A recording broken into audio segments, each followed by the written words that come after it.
Dhoraji Fareni road પર આવેલ સફુરા નદીમાં ઘણા દિવસથી મગર આવી ચડતા લોકોમાં ભય। ધોરાજી ફરણી રોડ પર સફુરા નદીમાં ઘણા દિવસ થયા મગર આવી ચડેલ હતો। ધોરાજી ફરણી રોડ પર સફુરા નદીના વહેણમાં મગર આવી ચડતા સ્થાનિકોમાં ભય ફેલાયેલ।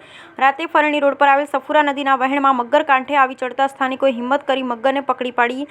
સ્થાનિકોએ વન વિભાગને જાણ કરતા ફોરેસ્ટ ઓફિસર સહિત સ્થાનિક પોલીસ સ્ટાફના સ્થળ પર પહોંચ્યો અને મહાકાય મગરને ફોરેસ્ટ વિભાગ દ્વારા સહી સલામત જંગલમાં છોડવાની કામગીરી હાથ ધરી। બ્યુરો રિપોર્ટ વિપુલ ધામેચા। આપનું નામ? Niharika Pandya, range forest officer Dhoraji. એટલે જે રેસ્ક્યુ માટે જે તમને જાણ કરવામાં આવી હતી, કઈ બાજુથી પકડવામાં આવી અને ક્યાં મૂકવામાં આવશે?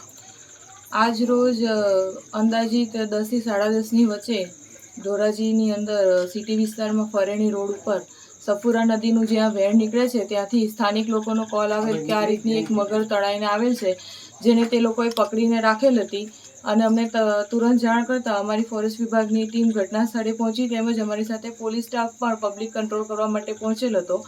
અમે લોકોએ તેનું રેસ્ક્યુ કરી અને હવે પછી તેને અમારા વન વિભાગના જે તે ડેમ છે તેની અંદર એને મુક્ત કરવામાં આવશે। કેવડી મગર છે? મગર અપુખ્ત વયની હોય તેવું અત્યારે પ્રાથમિક દ્રષ્ટિએ દેખાય।